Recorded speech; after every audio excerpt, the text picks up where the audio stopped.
But Mark, let's move on. The next team we're taking a look at is, it is beautiful. Like the next two segments, I'm going to like this one because, of course, we're talking about my Minnesota Vikings. The next one you're really going to like because, obviously, we're talking about your Chicago Bears. So it's kind of a little bit of homerism through, but I'm going to try to be, at least for me, I'm going to try to be honest about my Vikings and kind of shoot Super Bowl Super Bears. That's what Mark's always talking about. But to set the table up, just like we did for the Vikings. Actually, before I do that, I'm going to throw out patreon.com/mostvaluedpodcast. Help support us. Help us get a new studio. How do you do that? Support us on Patreon. That link down below in the description. Going to clear my throat there. Apologize for that. And let's set the table for the Vikings. So this offseason, we look at free agency. Not a lot of moves for the Vikings. Yeah, we re-signed Dan Bailey. Yeah, we re-signed Amir Abdullah. The big one was getting Anthony Barr to come back, declining a deal to join the Jets. Comes back on a 5-year deal worth $67.5 million. He's going to be a Minnesota Viking for the next 5 years. Really, the big moves we did was Josh Klein signed a 3-year deal. Sean Mannon signed a backup deal with us. And then Shamar Stephen, the defensive tackle, signed a 3-year deal as well. When you look at us in the draft, pulling up the first pick, we took Garrett Bradbury out of NC State. Second round, we get Irv Smith Jr., who obviously we talked about last week with the Kyle Rudolph stuff. And when we look at this team, where they ranked offensively and defensively, when it came to yards per game offensively, 345 a game. That was good for 20th overall. When it came to points per game, the Vikings averaged 22.5, which was good for 19th. So not the best from that offense that had just signed Kirk Cousins in the offseason. But then defensively, you take a look, and this is a team top 4 when it came to yards per game. Only behind Chicago, Buffalo, and Baltimore. And then points per game, this was a defense that only gave up 21.3 points per game, a top 10 defense in the league last year. The first thing we got to talk about here, I would be remiss if I did not bring this up because being a Viking fan, of course I want to talk about all the good things, but we got to talk about the bad things too. And the big thing hanging over this season, for me at least, is Kirk Cousins. This is a quarterback we brought in, we gave the guaranteed money to. When you look at his stats last year, not bad. He over 4,000 yards, a touchdown to interception ratio of 3 touchdowns to 1 interception, 30 to 10 of those. Yeah, he was sacked 40 times, a little bit too much.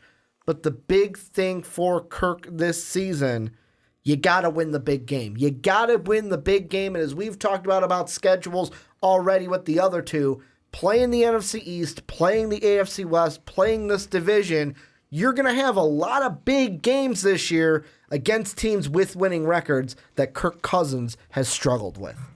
Yeah, and I'm glad you bring that up because that's been his problem is if the team is worse, all right, I got this. Once that team becomes your level or better, all of a sudden it starts to get a little shaky. Mm-hmm. And that's why you see things like that QBR rating not being very good. It's not terrible, but it's not very good either for Kirk Cousins. But a lot of yards. He's going to throw you a lot of touchdowns. He doesn't throw you very many interceptions. You're feeling pretty good about that. The thing that concerns me a little bit, and maybe it's just kind of by design with Minnesota, is I don't think that's actually true, is the running game. Mm-hmm. It's not very good. In fact, it's one of the worst in the NFL. We had to but the big thing last year is, and this is the one thing that I will throw out, it's kind of a trying to save face, but you can't use it as an excuse. Last year, we had that huge injury. We had Dalvin Cook injured early in the year, and right away I'm like, fuck, there goes a big part of our offense. Mm-hmm. And yeah, I know he came back and he played 11 games, but he never felt like the Dalvin Cook that we thought he was going to be when he went down with that injury earlier in the year. Well, my thought about Dalvin Cook essentially, though, is like, is the man ever going to be able to be healthy? It's a big question. You got to be healthy to play football games. Exactly, and especially at a position like the running back where you get banged up more than almost anybody. So if you're going to rely on Dalvin Cook, that's a little scary of a prospect right now because he might bounce back and be perfect. He might not though. So that's a little bit of a scary idea right now just because of pretty decent injuries to him. But he's still very young. He still has a lot of time to eventually kind of bounce back. The other thing that's nice to see if you're a Vikings fan is, oh, hey, look, you guys are trying on the offensive line. You're trying to improve it. It's going to take a little bit to gel. You've got Riley Reif, who's new, Josh Klein, who's new. He did really good, though, last year. Like, one of the best players we had on the line last year. And then you got Garrett Bradbury as well. So you got to kind of let this new group kind of gel a little bit and hope that they got to be better. I mean, you're certainly going to get Kirk Cousins' sack numbers to go down if this is a better unit. Yeah, 40 is just way too many. It's crazy. That's how you break quarterbacks. You're actually lucky he didn't get hurt, really. So they've got it pretty much, and this is the thing about Minnesota. They've got everything they need. They just need people to play. Because, the defense, the only thing that's worrisome about our defense is how are we going to pay them all. Like Anthony Barr this offseason. I thought we were going to lose him to the Jets. I thought it's great. Okay, he's gone. And then all of a sudden it's he turned down the offer with the Jets to come back. It's nice to get him back, but now you sit there and go, we're really not going to be able to afford the next guy. And that's great, but fortunately that's not a problem for this year. Yeah. You've got everybody this year. It's really the problem for next year. The thing that's difficult for me is defense is really good, offense is really good, but it just comes down to, yes, you have 4,000 yards out of your quarterback, but can you win the big games? Exactly. And last year, 8-7-1. Even if you were 8-8, if we give you the tie as a loss, or if we give it to you as a win, and all of a sudden you're 9-7, you weren't making the playoffs, and you don't pay a quarterback guaranteed money. And I don't want to put it all on Kirk Cousins, but you don't pay him guaranteed money to not make the playoffs, especially when technically it was a 3-year deal, right? You've only got him for technically 2 more years before you got to pay him again. We had a chance. Yeah. We had a chance. If we would have beat the Bears, we would have been in the playoffs. It would have been that wasn't going to happen, though. It would have been the situation of if we beat you at our place, the next week we would have had to play you at your place. It wouldn't have been Eagles-Bears. It would have been Vikings-Bears. Exactly. And the division rival, there's no way they're... that was the thing. People were talking about, the Bears won't play the starters. It's a division rival. They were playing. Now looking back at it, maybe the Bears go, hey, let's rest the starters because we can beat Minnesota at home and we don't want to lose to the Eagles. I still like beating Minnesota, though. I get what you're saying, but I wouldn't have wanted anything to be the only NFC North team in the playoffs. Right. King of the North. If it was like you were going to lose to the Giants, King of the North. That's fine. We can lose to the Giants. King of the North. I'm sorry. People don't think that's popular anymore. Well, now it's the Queen. Queen of the North. Oh, I guess we're doing it again, aren't we? We're spoiling Game of Thrones. That's not a huge spoiler. I think it's a pretty big spoiler. Basically, what happens is Daenerys becomes Queen of the North. It's really weird. But anyways, I thought it was Melisandre. I thought she became Queen of the North. She became Queen of the North too. The Queen of Fire in the North. They both become Queens of the North with their Starbucks cups. For Minnesota, that's fantastic. They've got what they need. They just need to get the production. They need more out of the running game, obviously, and then Kirk Cousins needs to show clutch. And I'm not going to say that he's not necessarily clutch because he's had some good moments, but he's really got to. The man trademarked "you Vike that," and he hasn't given himself a chance to say "you Vike that." You like that? You Vike that. You like that? He literally trademarked "you Vike that," which is the stupidest thing ever. But hey, I could see that going on a shirt already. And that's what he was hoping for. And then his team was 8-7-1, and it didn't work out well for him. Here's the thing, though. When it comes to those games that we're talking about, the good thing about our schedule. You think there's a good thing about this schedule? I think the good thing is that they're kind of spread out, where it's I get the Bears and the Eagles, but I get the Giants in between. Basically, to me, the only two games, the only two times this season where it's like back-to-back-to-back tough games is at KC, at Dallas, Week 9, Week 10, and then the end of the season at LA, then home against Green Bay, home against Chicago. Here's the reason why I think the Minnesota Vikings, and I really can't. I mean, I like the late bye, too. I can't decide between Chicago and Minnesota who has a tougher schedule. There is a game in here that I think is a little easier. But if Patricia can get that good defense again, you potentially have... Could split. At Chiefs, at Dallas, then you got to play Broncos, who have a really good defense and a new potential quarterback. At Seattle, that's guaranteed loss when you see that on your schedule. Then if the Lions are better, at LA, Packers, and then Bears. You have 8 games in a row that are potentially very difficult games. I do think Chicago has a very difficult schedule as well. But this Minnesota ending, even if you win that game against the Lions, you're still just splitting up 4 and 3 games that are incredibly difficult. Yeah, the thing that I look at off of last year is we're kind of in a similar situation or a similar conversation that we had with the Lions. Because I look at each game, just looking at each loss, and I mean technically each tie, but that one, any team could have won it in overtime, and no one could have. So that's why I kind of pushed that one to the side. But like Buffalo, 27-6. Really? You only came up with 6 points against Buffalo at home? Yeah. Really? Josh Allen had you guys' number on that one. But 27 points for a defense isn't terrible. Like, I'll take that. Like, if you told me... Josh Allen hurdled one of your guys. No, I know. But, like, 27 points is not terrible. I'll take that over, like, 40, over 30. Like, well, sure. I mean, I'd rather only give up 27 instead of 30 I'm just saying. 40. I'm just saying. It's not terrible compared to, like, what our defense is. Usually, if you've given up close to 4 touchdowns, you lose that game. The main problem was that we only scored 6 points in that game and couldn't get anything going offensively. The Ram one was an offensive game, and the Rams had our number in that. Like, Jared Goff had our number in that one and beat us in LA. New Orleans, they had our number in that one, 30-20. But, like, all the other ones against the Bears only give up 25 points, and all we can manage is 20. Against New England, yet again, 24 points, which isn't the worst. We only scored 10 points. At Seattle, 3 touchdowns is what we gave up.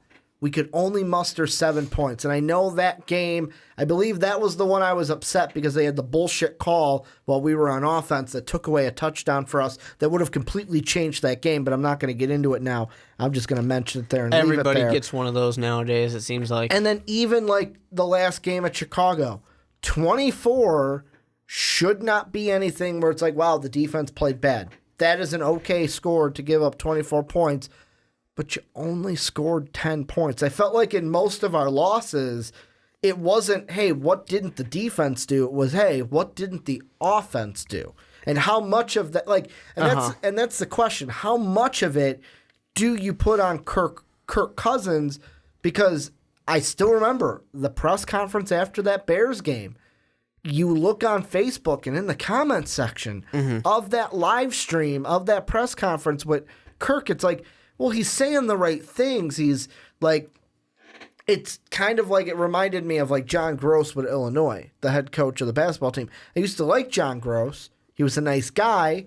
You got along with him. You'd like to hang out with him, you know. But it was like, you're not winning games, so that's the problem here. It doesn't matter how much of a likable guy you are, you're not winning games. And I feel like that might be the same thing with Kirk, but how much pressure do we put on him compared to the entire offense? Because I'll be honest, last year our OC situation was not good.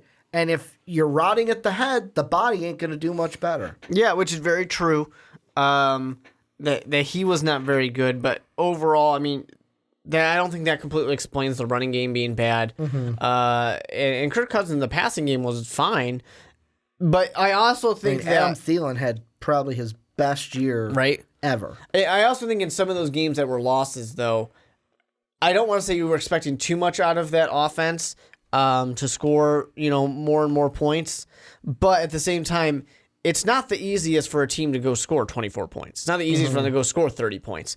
So that is expecting it's expecting a lot of a team. But the team is built to have that powerful offense. The main ones I look at are the 4 games where we had 2 of them were 10, and then 2 of them were 10, and then 7 and 6. You are not going to win a football game if you're scoring 7 to 10 points. No, of course not. I mean, unless it's the Super Bowl, in which in that case you just need to score 4 and you're good to go. But especially Patriots Rams. Like I think when it comes to Minnesota, it truly just comes up to you paid money for some of this stuff, or you drafted some of this stuff, and you were excited. Now it's time to actually get something out of it. And you don't have that much time to kill with Kirk Cousins, because if you guys have another bad season next year, and then let's say you don't make the playoffs in any of these times you got Kirk Cousins, is there a reason to re-sign him? No. If we do not make the playoffs under his contract, let him walk. I don't want him. Exactly. I mean, even if you make it just the 1 year, let's say no, last year you squeezed in the wild card. Depends on how far we make it. Like, if we wild card and lose, there's a discussion. If we go all to the NFC title game and lose, then it's probably a lean towards keep him. Yeah, it's a little bit difficult, but I think in his career he's kind of shown, and some of his team stats as well. He can't win that first one. Because usually he goes up against Aaron Rodgers and loses. Well, there's that, but there's also that he just can't beat winning teams. Yeah. He just doesn't do it. And like I said, some of that's a team stat too. But it just doesn't really happen. He's 30 years old. He'll be 33 by the time his contract is over. Yeah. Because his birthday's at the beginning of the season.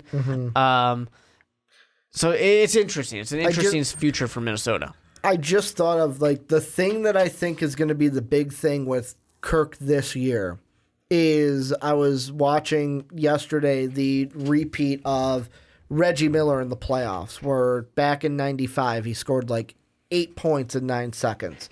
And the quote from that little clip on SportsCenter was, the things that define a star and just a good player are what you do in winning time. That's what's going to happen with Kirk Cousins. It's what are you going to do? Not necessarily winning time, which in basketball they're talking about the end of the game or games on the line. What are you going to do? But in this situation, what are you going to do when you're up against that playoff team? Because another thing we got to look at, and I say we as Vikings fans, we went to the NFC Championship game with Case Keenum and Pat Shurmur. To be fair, you got a little bit of help from... We got lucky in the Saints being the Minnesota crappy. Miracle, we got lucky, but you know what? It still happened. But still, we had a good season. We could have... If we would have lost the next game, then it would have been okay, we had no reason to win that Saints game. Yes, it was a lucky play, and it could have went the other way. But we went far into the playoffs until we got our doors blown off by the Eagles.